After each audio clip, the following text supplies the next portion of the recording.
قل إن كانت لكم الدار الآخرة عند الله خالصة من دون الناس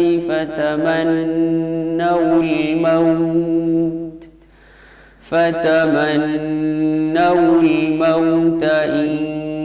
كنتم صادقين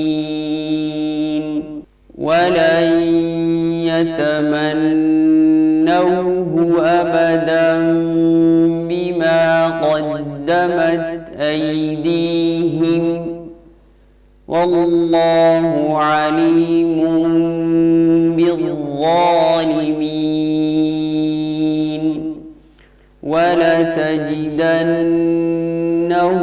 أحرص الناس على حياة ومن الذين أشركوا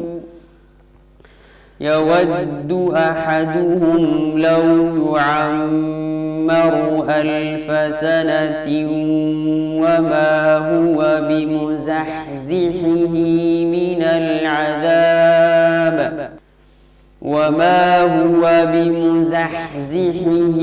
من العذاب أن يعمر والله بصير بما يعملون قل من كان عدوا لجبريل فإنه نزله على قلبك بإذن الله مصدقا لما بين يديه وهدى وبشرى للمؤمنين من كان عدوا لله وملائكته ورسله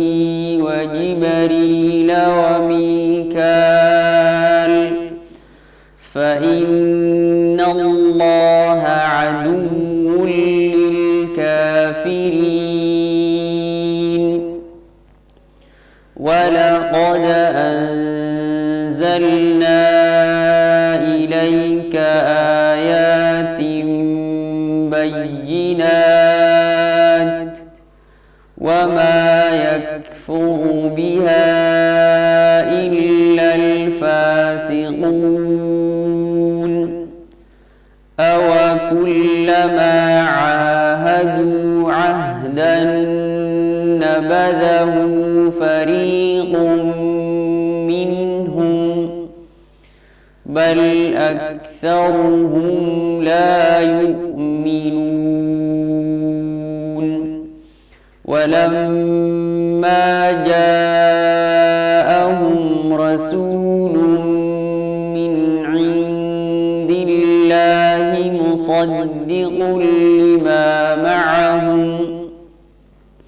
مصدق لما معهم نبذ فريق من الذين أوتوا الكتاب كتاب